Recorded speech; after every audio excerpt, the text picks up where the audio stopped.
In this video, we're going to look at two methods of attaching the neckband. Neither one of them is my personal favorite, but I suspect that they are the easiest ones for beginners. And of the two, I think this one is going to be the easiest. What you're looking at is one continuous neckband, and I'm going to show you two ways of attaching it, one around the front, one around the back. So my sweater won't match exactly back to front, but very few people can look at the sweater both places at the same time, so it'll be okay. For this half of the neckband, I scrapped off on waste yarn. Scrapping off means almost exactly what it says. I'm treating the pink yarn as scrap, and its function, knitting a few rows of it, is simply to hold on to these live stitches so that I can clearly see them and get to them again. And I'm going to stitch through those live stitches. Therefore, the scrap yarn is best to be a really strong contrast in color with the other yarn, and it should be smooth also so that it doesn't get in the way of your field of vision. On this side, I did the same thing except I bound off. The bind off and the scrap yarn end that we're going to stitch through, these are going to both attach to the sweater. The cast on, where my fingers are pointing, that's going to be the true neck edge. Since this is an infant sweater, it does have the shoulder tabs. If it was not an infant sweater and didn't have them, the process would be exactly the same. We would still start at the left shoulder. We just wouldn't have that extra bit of knitting. So I'm going to align the fabric all the way around the neckline and baste it into place. I haven't figured out a way to baste on camera that you can see and I can do a nice job. So I'm going to do that off camera and then show you what we've got. Around here, of course, I'll be basting near the bound off edge. So I'll be working around like that. I'll see you when I've got that done. Here it is all basted in place. I've still got a pin in place from pinning half of the band from here to here and then stretching evenly so as to make a nice smooth curve. And you can see I've whip stitched into the bind off because I'm going to stitch my real stitches just behind the bind off.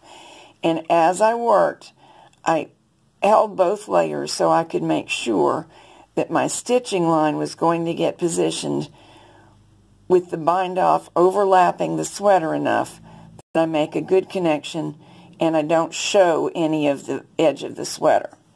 On the other side, same thing with a little bit of difference because of the waste yarn. I elected to stitch into the waste yarn, but again making certain that my stitching line, which will be the last row of live stitches, is going to overlap the neckline. Surprisingly, pulling this into a smooth line around the neck is not very difficult, but I do recommend that two-stage business of pinning, then basting. Now I'm going to remove that pin and we'll get to stitching. My guess is that brand new knitters are going to find this version using the bound off edge a little bit simpler than the other.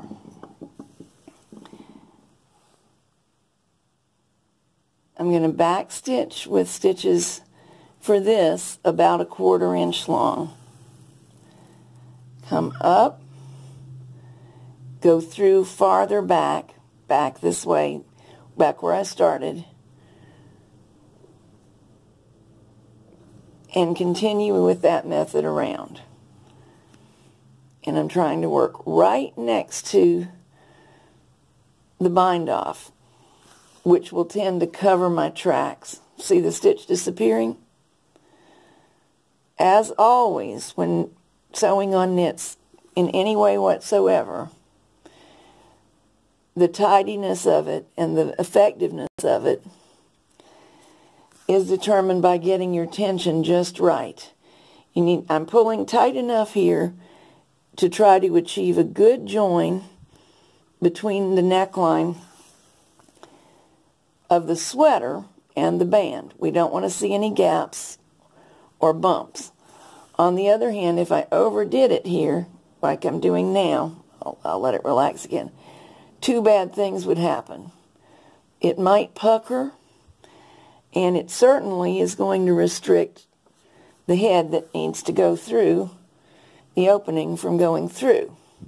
In this case, we've added a shoulder opening for an infant, but even so,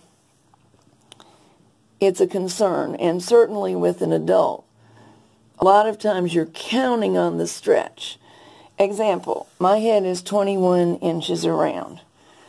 My neck is only 13-ish inches around. I can't remember if it's 12 3/4 or 13 1/4, but this is a pretty typical women's size.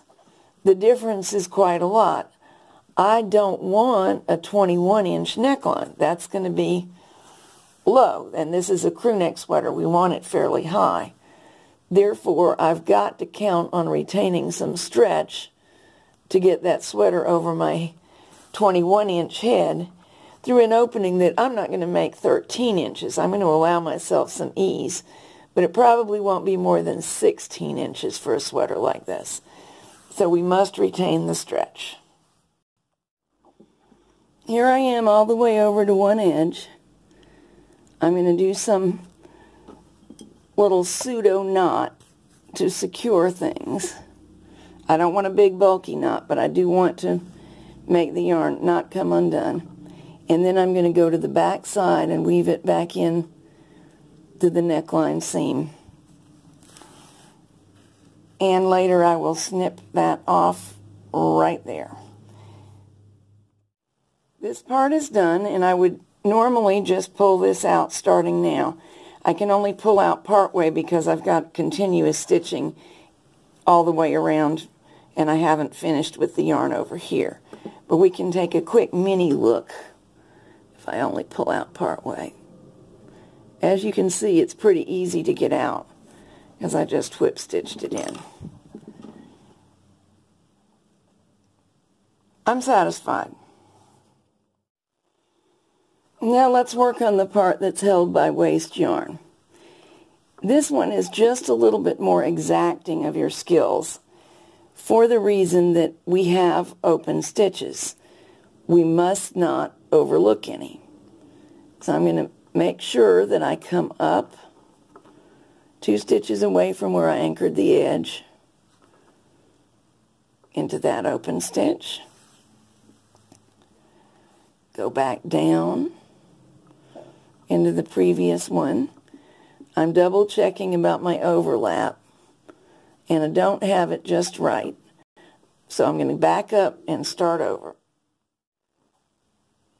Actually, when I went upside down, I could see I really was okay. And now I've got my thumb underneath where you can't see it, pinching the fabrics where I've checked.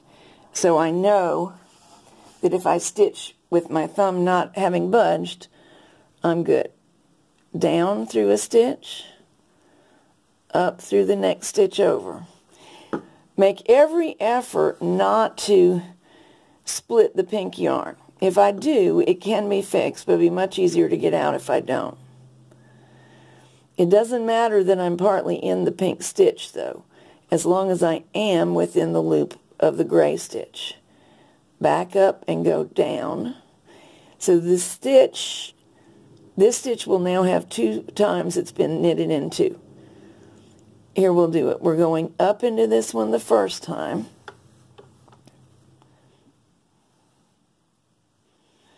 Down into the previous one for the second time.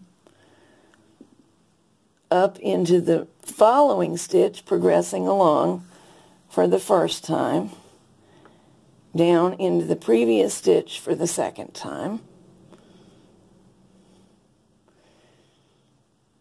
Still backstitch. All the rules about backstitch apply. But you just have to be very careful that you catch every stitch and catch it twice. Now, are there other options? Is this the only way you can do it? Of course there are other options. There always are. You could chain stitch into these with the main yarn, into the open stitches. Or you could just do a running stitch very, very neatly. Down, up, down, up, down, up. This method is probably the most used if sewing live stitches onto fabric, but it's not the only way. Now I'm double checking. Looking under here, I shouldn't see any neckline decreases hanging out, any loose pieces of yarn. I do see my basting yarn, that's correct, and I do see the ends of the stitches that I should have stitched into. But I think it is now safe to remove all the basting yarn. You can snip it in a few places if need be.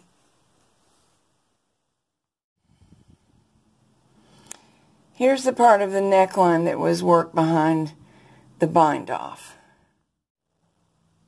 And we still have waste yarn attached on the part that used waste yarn, so it's time to get that off. Let's just take the loose end.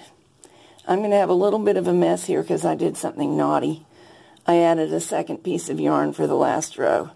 Normally it's one continuous strand, as you're seeing now. Here it's about to all come out.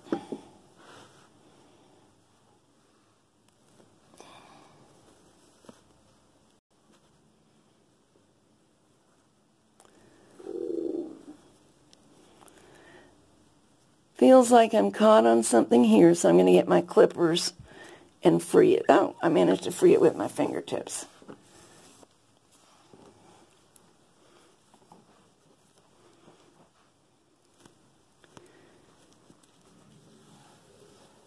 Okay, I do need clippers because it's just laborious pulling this long strand through. Back in a minute. Here we go, pulling it on out. Here's an example of what happens if you accidentally stitch through the pink. Getting good light and cut the strands of the waste yarn only. Otherwise, you'll tug really hard and you could distort the nice work you've done. See them hanging on there where we don't want them? But we don't care what happens to the pink yarn anyway, so no biggie. Everywhere that's happened, I'll go around and do that. And here it is, all clean and nice. And you see it extends up our extension tab so that it can be overlapped. After all this manipulation, sometimes your back stitches have become a little bit tugged on and distorted, and usually pulling in the direction I'm showing from the neckline to the edge of the ribbing will set them. Occasionally, a piece of waste yarn fuzz appears and you just pluck it out. So now our little neckline is complete, and this area is where we will sew snaps, probably one here and one here, and the corresponding snap halves on the overlapping layer. And then we'll sew the very edge together, and that will just be part of the armhole seam. Now the overlap is sewn together. The screwdriver handle is where the sleeve will be, and this allows you to see how much extra room these tabs create for dressing an infant. Quite a bit.